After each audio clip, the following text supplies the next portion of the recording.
দানের এক নাম্বার ফজিলত হচ্ছে, কোনো ব্যক্তি যদি গোপনে দান করে তাহলে এই গোপন দান আল্লাহ রাব্বুল আলামিনের রাগকে মিটিয়ে দেয়, ক্রোধকে দূর করে দেয়। দলিল সহিহুল জামি' এই গ্রন্থের 3766 নম্বর হাদিস। এই জায়গায় আল্লাহ নবী বলেছেন, সাদাকাতুস সিররি তুতফি গযবার রাব্বি, গোপন দান আল্লাহ রাব্বুল আলামিনের রাগকে দূর করে দেয়, ক্রোধকে দূর করে দেয়।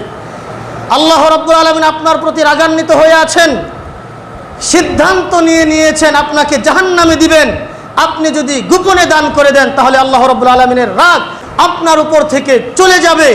আল্লাহ রাব্বুল আলামিন সিদ্ধান্ত পরিবর্তন করে আপনাকে জান্নাতি দিয়ে দিবেন। সুবহানাল্লাহ। এই হচ্ছে গোপনে দান করার এক নম্বর ফজিলত। গোপনে দান করলে আল্লাহ রাব্বুল আলামিনের রাগ দূর হয়ে যায়, ক্রোধ নিভে যায়। দান করার দুই নম্বর ফজিলত হচ্ছে, দান মানুষের পাপকে মিটিয়ে দেয়, পাপকে দূর করে দেয়। দলিল তিরমিজি শরীফ গ্রন্থের 2616 নম্বর হাদিস খুলে দেখবেন। এই জায়গায় আল্লাহ নবী বলেছেন, আশ-সাদাকাতু তুতফিউল খাতিয়া কামা ইউতফিউল মাউন নার, পানি যেমন আগুনকে নিভিয়ে দিতে পারে, দান তেমন মানুষের পাপকে মিটিয়ে দিতে পারে। পানির ভিতরে যেমন ক্ষমতা আছে আগুনকে নিভিয়ে দেওয়ার, দানের ভিতরে তেমন ক্ষমতা আছে মানুষের পাপকে মিটিয়ে দেওয়ার, পাপকে দূর করে দেওয়ার। এই হচ্ছে দানের দুই নম্বর ফজিলত। দানের তিন নম্বর ফজিলত হচ্ছে, দান মানুষের কবরের শাস্তিকে বন্ধ করে দেয়। দলিল আস-সিলসিলাতুস সহিহা এই গ্রন্থের 3484 নম্বর হাদিস খুলে দেখবেন। এই জায়গায় আল্লাহ নবী বলেছেন, ইন্নাস সাদাকাতা লা তুতফিউ আন আহলিহা হাররাল কুবুর, নিশ্চয় দান মানুষের কবরের শাস্তিকে বন্ধ করে দেয়। সুবহানাল্লাহ। আপনার মায়ের কবরে জাহান্নামের শাস্তি হচ্ছে আগুন দাও দাও করে জ্বলছে। আপনি যদি আপনার মায়ের নামে দান করে দেন তাহলে দান করা মাত্রই কবরের আগুন দাপ করে বন্ধ হয়ে যাবে। এই কথা আমি বলিনি, আল্লাহ নবী বলেছেন। দানের 4 নাম্বার ফজিলত হচ্ছে, কিয়ামতের দিন সেই বিভীষিকাময় মুহূর্তে, সেই কঠিন মুহূর্তে মানুষগুলো যখন পাগলের মতন ছোটাছুটি করবে, কোথায় যে একটু স্বস্তি পাবে, কোথায় যে একটু ছায়া পাবে, একটু আরাম পাবে, এই রকম যখন মানুষগুলো পাগলের মতো ছোটাছুটি করবে, সেই কঠিন দিনে এই দান নামক ছায়ার নিচে দানকারী ব্যক্তিরা আশ্রয় নেবে। সুবহানাল্লাহ। দলিল মুসনাদে আহমদ এই গ্রন্থের 17333 নম্বর হাদিস খুলে দেখবেন। এই জায়গায় আল্লাহ নবী বলেছেন, কুল্লু মরিইন ফি যিল্লি সাদাকাতিহি হাত্তা ইউকদা বাইনান নাস, কিয়ামতের দিন সেই বিভীষিকাময় মুহূর্তে, সেই কঠিন মুহূর্তে দানকারী ব্যক্তিরা দান নামক ছায়ার নিচে আশ্রয় নেবে। দানের 5 নাম্বার ফজিলত হচ্ছে, বুখারী শরীফ এই গ্রন্থের 1423 নম্বর হাদিস। এই জায়গায় আল্লাহ নবী বলেছেন, সাবআতু ইউযিল্লুহুমুল্লাহু ফি যিল্লিহি ইয়াওমা লা যিল্লা ইল্লা যিল্লু, কিয়ামতের দিন যখন মানুষগুলো পাগলের মতো ছোটাছুটি করবে, সবাই শান্তির জন্য দৌড়াদৌড়ি করতে থাকবে, সেই কঠিন মুহূর্তে আল্লাহ রাব্বুল আলামিন তার বিশেষ ছায়া তলে 7 শ্রেণীর মানুষকে স্থান দিবেন, ছায়া দান করবেন।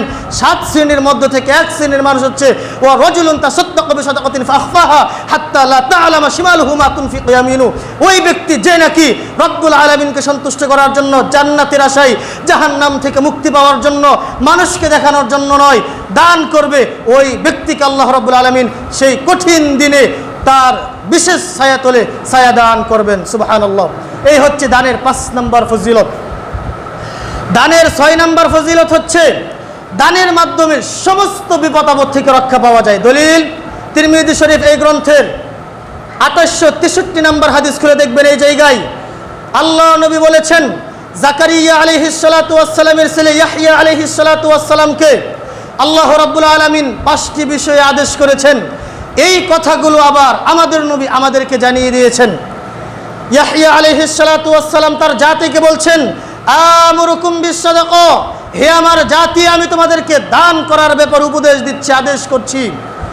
দানের দৃষ্টান্ত হচ্ছে, ফাইন্না মাসালা যালিক কামাসালি রাজুলিন আসরাহুল আদুব্বু, দানের উদাহরণ হচ্ছে, দানের দৃষ্টান্ত হচ্ছে ওই ব্যক্তির মতো যেই ব্যক্তিকে নাকি শত্রুরা ধরে নিয়ে যাচ্ছে, ফাআউসাকু ইয়াদাহু উনুকাহু, শত্রুরা তার হাতকে গলার সাথে বেঁধে দিয়েছে, ওয়া কদ্দামুহু লিয়াদরিবু উনুকাহু, একটু সামনে নিয়েই শত্রুদের টার্গেট হচ্ছে তার কল্লাটাকে তার বডি থেকে, শরীর থেকে আলাদা করে দিবে। তখন ওই ব্যক্তি বলছে, আনা আফদিহি মিনকুম বিল কলিলি ওয়াল কাসীর, আমি আমার জীবনের সমস্ত ধন সম্পদের বিনিময়ে তোমাদের কাছ থেকে আমি আমার জীবন ভিক্ষা চাচ্ছি, আমি আমার জীবন ফিরে চাচ্ছি। তখন ডাকাত দল বলছে, আরে আমরা তো এটাই চাচ্ছি, এই জন্যই তো তোমাকে ধরে নিয়ে এসেছি। ফাফাদা নাফসাহু, ওই ব্যক্তি তার জীবনের সমস্ত ধন সম্পদের বিনিময়ে তার নিজের জীবনকে বাঁচিয়ে নিল, নিজের জীবনকে মুক্ত করে নিল। ইয়াহইয়া আলাইহিস সালাতু ওয়াস সালাম বলছেন, ও আমার জাতি, তোমাদেরকে তোমাদের সব অর্থ সম্পদ ব্যয় করতে হবে না, দান করতে হবে না, সামর্থ্য অনুযায়ী তোমরা আল্লাহর পথে দান করো। সামর্থ্য অনুযায়ী দান করলেই এই দানের বিনিময়ে আল্লাহ রাব্বুল আলামিন তোমাদেরকে সমস্ত বিপদ আপদ থেকে রক্ষা করবেন, সমস্ত বিপদ আপদ দূর করে দেবেন। সুবহানাল্লাহ। দানের 7 নাম্বার ফজিলত হচ্ছে দানের মাধ্যমে প্রকৃত নেকি অর্জন করা যায়। দলিল 4 নম্বর পারার 1 নম্বর পৃষ্ঠা সূরা আলে ইমরানের 92 নম্বর আয়াত খুলে দেখবেন। আল্লাহ রাব্বুল আলামিন এই জায়গায় বলছেন, লান তানালুল বিররা হাত্তা তুনফিকু মিম্মা তুহিব্বুন। হে পৃথিবীর মানুষ, তোমরা প্রকৃত নেকি অর্জন করতে পারবে না যতক্ষণ না তোমাদের ভালোবাসার বস্তু আল্লাহর পথে দান না করবে, আল্লাহর পথে খরচ না করবে। বুখারী শরীফ এই গ্রন্থের 1461 নম্বর হাদিস খুলে দেখবেন, যখনই আবু তালহা রাদিয়াল্লাহু তাআলা আনহুম এই আয়াতটি অবতীর্ণ হয়েছে জানতে পেরেছেন, সাথে সাথে আল্লাহর নবীর কাছে মসজিদে নববীতে চলে আসলেন। এসে বললেন, হে আল্লাহর নবী, আমার কাছে সবচাইতে পছন্দের সম্পদ হচ্ছে এই যে মসজিদ নববীর সামনে খেজুরের বাগান, বাইরুহা নামক খেজুরের বাগান, হাযিহি সাদাকাতুন লিল্লাহ। আল্লাহর নবী আপনি সাক্ষী থাকুন, এই বাইরুহা নামক খেজুরের বাগান আমি আল্লাহর জন্য দান করে দিলাম। এই কথা বলা মাত্র আল্লাহর নবী বললেন, যাকা মালুন রাবিহুন, যাকা মালুন রাবিহুন। হে আবু তালহা, তুমি তো আল্লাহর সাথে লাভজনক ব্যবসা করে ফেললে। সম্মানিত উপস্থিতি, দানের মাধ্যমে একজন মানুষ প্রকৃত নেকি, প্রকৃত পুণ্য অর্জন করতে পারে। এই হচ্ছে দানের 7 নাম্বার ফজিলত। দানের 8 নাম্বার ফজিলত হচ্ছে দানকারী ব্যক্তির জন্য ফেরেশতারা দোয়া করেন। দলিল বুখারী শরীফ এই গ্রন্থের 1442 নম্বর হাদিস। এই জায়গায় আল্লাহ নবী বলেছেন, মা মিন ইয়াউমিন ইসবিহুল ইবাদু ফিহি ইল্লা মালাকান ইয়ানজিলান। প্রত্যেকদিন সকালে 2 জন ফেরেশতা চলে আসে, 2 জন ফেরেশতা চলে এসে দোয়া করতে থাকে, আল্লাহুম্মা আতি মুনফিকান খলাফা। হে আল্লাহ, যে দান করে তুমি তার অর্থ সম্পদকে আরো বাড়িয়ে দাও। আল্লাহ, যে যতটুকু দান করলো তুমি তাকে ততটুকু পূর্ণ করে দাও। আল্লাহ, যে যতটুকু দান করলো তুমি তাকে ততটুকু বাড়িয়ে দাও। আল্লাহ, যে দান করলো তার তুমি অর্থ সম্পদ বৃদ্ধি করে দাও। অপরদিকে আল্লাহুম্মা আতি মুমসিকান তালাফা, যে দান করে না, আল্লাহ যে কৃপণতা করে দান থেকে দূরে থাকে, দান করে না, আল্লাহর পথে খরচ করে না, আল্লাহ তুমি তার অর্থ সম্পদকে ধ্বংস করে দাও, তুমি তার অর্থ সম্পদকে কমিয়ে দাও। ভালো করে মনে রাখবেন, যারা কৃপণতা করে দান করে না, আল্লাহ রাব্বুল আলামিন সিস্টেমে বিভিন্ন বালা মুসিবত দিয়ে, রোগ দিয়ে, বিপদ আপদ দিয়ে তার ধন সম্পদকে বের করে নেয়। পৃথিবী পরিচালনা এটা আল্লাহ রাব্বুল আলামিনের সিস্টেম, নিয়ম। এই জন্য আমাদেরকে দান করতে হবে। যদি দান করি তাহলে আমাদের সম্পদ বৃদ্ধি পাওয়ার জন্য, সম্পদ স্থায়ী হওয়ার জন্য, সম্পদ টিকসই হওয়ার জন্য, সম্পদ বেড়ে যাওয়ার জন্য, সম্পদে বরকত হওয়ার জন্য ফেরেশতারা আমাদের জন্য দোয়া করেন। সম্মানিত উপস্থিতি, দান করার 9 নম্বর ফজিলত হচ্ছে দান করলে অর্থ সম্পদ কমে না। দলিল তিরমিজি শরীফ এই গ্রন্থের 2029 নম্বর হাদিস খুলে দেখবেন। এই জায়গায় আল্লাহর নবী বলেছেন, মা নাকাসাত সাদাকাতুম মিন মাল। দান করলে অর্থ সম্পদ কমে না। অথচ আমরা বাহ্যিক দৃষ্টিতে দেখি দান করলে অর্থ সম্পদ কমে যায়। 100 টাকা থেকে 10 টাকা দিলে তো 90 টাকা থাকে, 10 টাকা তো কমে গেল। আল্লাহর নবী বলছেন, না, কমে না। এই যে তুমি 10টা টাকা দান করলে তোমার এমন বিপদ আসতে পারতো, ওই বিপদে তোমার 1000 টাকা চলে যেত। যখনই তুমি 10টা টাকা দান করে দিলে তখন আল্লাহ রাব্বুল আলামিন ওই 1000 টাকার বিপদ তোমার থেকে দূর করে দিলেন। সুবহানাল্লাহ। তাহলে দেখা যাচ্ছে যে 10 টাকা দান করার বিনিময়ে কমে নাই, আরো 990 টাকা বেঁচে গেল। সম্মানিত উপস্থিতি, শুধু তাই নয়, আল্লাহর নবী জানিয়ে দিয়েছেন, আল্লাহ রাব্বুল আলামিন বলছেন, আনফিক ইয়া ইবনা আদম উনফিক আলাইকা। বান্দা তুমি দান করো, আমি দান করব। বান্দা তুমি তোমারটা ছাড়ো, তাহলে আমি ছাড়বো। কৃপণ মানুষ যদি ট্যাপ না ছাড়ে তাহলে কি হাউস থেকে ভালো পানি আসবে, স্বচ্ছ পানি আসবে, পরিষ্কার পানি আসবে? যখনই ট্যাপ ছাড়বে তখনই হাউস থেকে ভালো পানি আসবে। আল্লাহ রাব্বুল আলামিন বলছেন, বান্দা তুমি তোমার হাতকে কঠিন করে রেখো না, তুমি তোমার হাতকে গরিবের জন্য সম্প্রসারিত করে দাও, মসজিদ মাদ্রাসার জন্য, দ্বীনি প্রতিষ্ঠানগুলোর জন্য সম্প্রসারিত করো। আমার হাতকে তোমার জন্য আমি সম্প্রসারিত করে দেব। সুবহানাল্লাহ। সম্মানিত উপস্থিতি, দানের 10 নম্বর ফজিলত হচ্ছে যা দান করবেন তা নিজের জন্যই থেকে যাবে। দলিল 3 নম্বর পারার 5 নম্বর পৃষ্ঠার সূরাতুল বাকারা 272 নম্বর আয়াত। এই জায়গায় আল্লাহ রাব্বুল আলামিন বলছেন, ওয়ামা তুনফিকু মিন খায়রিন ফালিআনফুসিকুম। পৃথিবীর মানুষ, তোমরা যা দান করলে তোমার নিজের জন্যই থেকে গেল। তিরমিজি শরীফের গ্রন্থ 2470 নম্বর হাদিস এই জায়গায় বর্ণিত হয়েছে। আয়েশা সিদ্দিকা রাদিয়াল্লাহু তাআলা আনহা বলছেন, আন্নাহুম যাবাহু শাতান, একদিন সাহাবায়ে কেরাম একটা বকরি জবাই করলেন। জবাই করার পর আল্লাহর নবী বললেন, দান করতে থাকো, সেখান থেকে দিতে থাকো। দিতে দিতে একটা পর্যায়ে আল্লাহর নবী বললেন, মা বাকিয়া মিনহা, কতটুকু বাকি আছে? আয়েশা সিদ্দিকা রাদিয়াল্লাহু তাআলা আনহা বললেন, মা বাকিয়া মিনহা ইল্লা কাতিফুহা, সবটুকুই দেওয়া শেষ, শুধু কাদের অংশটুকু বাকি আছে। এই কথা বলা মাত্র আল্লাহর নবী বললেন, আয়েশা শুনো, বাকিয়া কুল্লুহা গায়রা কাতিফিহা, কাদের অংশটুকু ছাড়া সবটুকুই বাকি আছে। আয়েশা, আমরা কাদের অংশ খাবো, শেষ হয়ে যাবে, আর যা যতটুকু দান করলে কাল কিয়ামতের দিন পরিপূর্ণরূপে সবটুকুই আল্লাহ রাব্বুল আলামিনের কাছ থেকে পেয়ে যাবা। সম্মানিত উপস্থিতি, এই জন্য আমরা যা দান করব তা আমাদের নিজের জন্যই থেকে যাবে।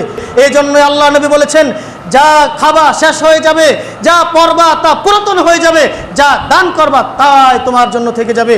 দানের 11 নম্বর ফজিলত হচ্ছে, কিয়ামতের দিন দানকারী ব্যক্তিকে দান নামক দরজা দিয়ে জান্নাতে প্রবেশ করার জন্য ডাকা হবে। সুবহানাল্লাহ। দলিল বুখারী শরীফ এই গ্রন্থের 1897 নম্বর হাদিস এই জায়গায় আল্লাহ নবী বলেছেন, মান কানা মিন আহলি সাদাকা দুইয়া মিন বাবি সাদাকা, এই দুনিয়াতে যারা দানবীর দানকারী ব্যক্তি, ওই সমস্ত দানকারীদেরকে কিয়ামতের দিন দান নামক গেট দিয়ে ফেরেশতারা জান্নাতে প্রবেশ করার জন্য আহ্বান করবেন, ডাকবেন। সুবহানাল্লাহ।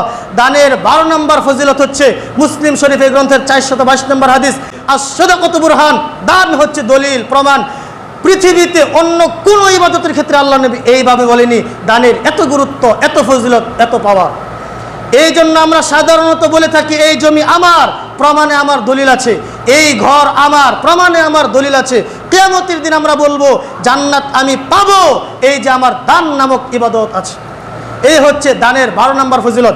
দানের 13 নম্বর ফজিলত হচ্ছে, দানকারীকে আল্লাহ রাব্বুল আলামিন ক্ষমাও করে দেন, ইজ্জত সম্মান বৃদ্ধি করে দেন। দলিল তিরমিজি শরীফ এই গ্রন্থের 2029 নম্বর হাদিস এই জায়গায় আল্লাহ নবী বলেছেন, ওয়ামা যাদাল্লাহু রাজুলান বিআফওয়িন ইল্লা ইজ্জা, দানকারী ব্যক্তিকে আল্লাহ রাব্বুল আলামিন ক্ষমাও করে দেন, ইজ্জত সম্মান দাম মর্যাদাও বৃদ্ধি করে দেন।